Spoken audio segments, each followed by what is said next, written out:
Okay, the previous video showed us how to generate a Mars report, and I think you'll agree that it's pretty easy to generate a Mars report. Let's pick up where the previous video leaves off and take a closer look at the Mars report and Excel workbooks. If you recall from the previous video, Mars sends an email like the one shown here that contains links to open the documents created by Mars. The email contains links for downloading the following documents: the Mars report, the Mars Excel workbook, and the BOMS Excel workbook. Let's look at the contents of the Mars report by clicking the link to download the Mars report, and then clicking on the downloaded PDF document to open the report. The Mars report contains lots of valuable information on all of the finished goods, subassemblies, and components included in the MRP schedule.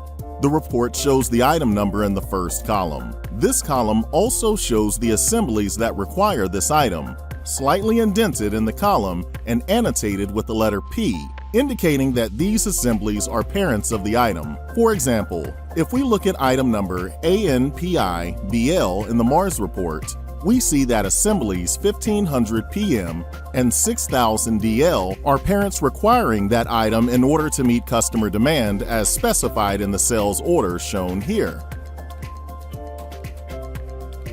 The column listing the item number and those assemblies using the item number is followed by a column listing the type of transaction, where transactions are sales orders, invoices, estimates, and open purchase orders. Quantity on hand is also listed as a transaction type, although it's actually the inventory balance at the start of the Mars report. So, for each item listed in the Mars report, you see a quantity on hand as the first line item, followed by sales orders, invoices, and estimates. These are transactions that reduce the quantity on hand. And also any open purchase orders which replenish quantity on hand. The column reporting transaction type is followed by the column listing the document numbers of the sales orders, invoices, sales estimates, and purchase orders, and that column is followed by the column containing the dates the parent items are required for delivery to customers. The column containing transaction dates is followed by the column listing the quantities of each sales-related transaction, or the quantities of expected inbound inventory when the transactions are open purchase orders. There is another transaction type listed here which is unique to the Mars report. This transaction type, labeled Mars Order Builds, which is shorthand for the suggested purchase orders or assembly builds required to satisfy customer demand. Again, these are the suggested purchase orders or assembly builds required to ensure sufficient inventory to meet customer demand as computed by the Mars MRP. The suggested inventory requirements as computed by Mars are shown in a separate column titled Mars Order Builds. The next two columns show cumulative total requirements and the projected quantity on hand respectively. And the last column shows the order build by date required to satisfy production and shipment time based on build time and vendor lead time. The suggested order build quantities and order by dates are a primary deliverable of the Mars report, reporting how much you need to buy or build and when you need to buy it or build it. That's why this information is highlighted in red. Finally, notice that each item listed in the Mars report includes a comments icon that displays the following additional information about the item: the preferred vendor that provides this item, the required ship lead time when an order is placed, the item's reorder point, and the item's minimum order quantity. To see how all of this works, let's take a look at the transaction lines for the first item in the Mars report, item number 1500 PM. This happens to be an assembly item. We also know that this assembly item is a finished good because it has no parent assemblies, which means it's sold directly to customers.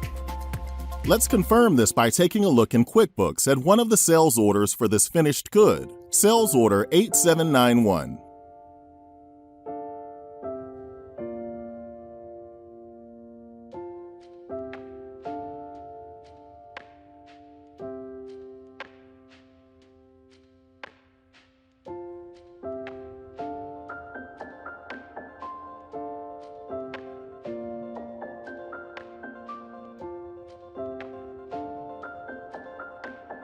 Sales order 8791 is for a quantity of 2 units and has a due date of November 5th, 2024. Don't forget, we're working with the QuickBooks sample company, so the dates are pretty far out. Now let's have a look at the item number in QuickBooks. Item number 1500 PM.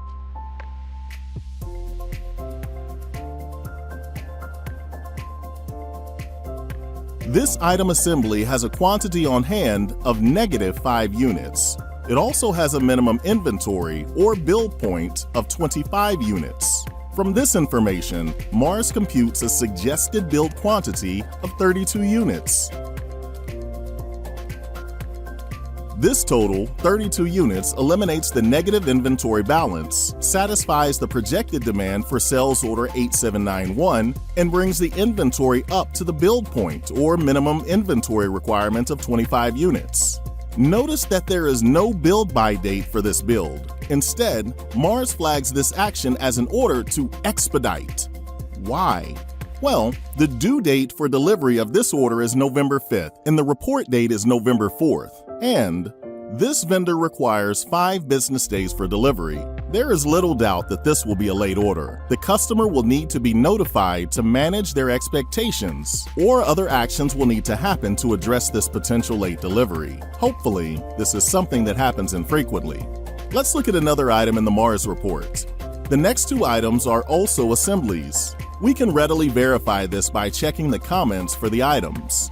We see that both of these items are assembled in-house. So let's go to the 4th item in the Mars report, item number AN12X1.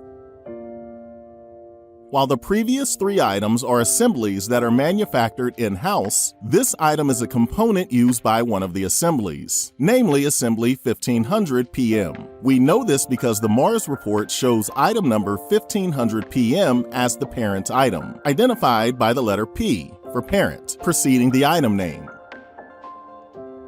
And this is a component to be purchased from a vendor, Franz Fasteners, as shown here in the comments. Let's walk through the details of this particular item, item AN12X1. This component has a starting quantity on hand of 785 units and a reorder point or minimum inventory requirement of 100 units. The vendor, Franz Fasteners, mandates a minimum order quantity of 25 units. This component has projected demand from sales of 100 units on November 5th, 250 units on November 15th, 150 units on November 18th, 250 units on November 27th, and 50 units on December 15th, for a total of 800 units required in this MRP schedule. Most of the units required for the 1500 PM assembly are satisfied by the inventory on hand of 785 units. However, the accumulative requirements of 750 units will deplete inventory to 35 units, which is below the minimum stock requirements of 100 units, and requirements of 50 units due on December 15th will not be satisfied without this stock being replenished. So, Mars computes 2 suggested orders totaling 125 units for delivery prior to December 15th to ensure sufficient inventory to meet all requirements and to replenish the stock to a level above the reorder point. We can get a bird's eye view of the overall status of the inventory by looking at a summary level pie chart, as shown here. The Mars efficiency report shows the percentage of inventory levels sufficient to meet projected demand, the percentage of inventory insufficient to meet projected demand, and the percentage of inventory with excessive stock. What is insufficient inventory? Inventory with requirement due dates that cannot be satisfied due to restricted vendor lead times, or inventory with requirement due dates being within a day of the Mars report date, are classified as insufficient. What is excessive inventory? Mars classifies inventory in excess of 3 times the total requirements in the MRP schedule as excessive inventory. Let's look at an item number with excessive inventory. Item number SPRI is flagged as an item with excessive inventory. and we can easily see why. Total projected demand for this item is only 22 units, while quantity on hand plus expected inbound shipments are 472 units. The result is that the projected quantity on hand significantly exceeds projected requirements. That concludes my training session on using the Mars report. Welcome to the Mars family.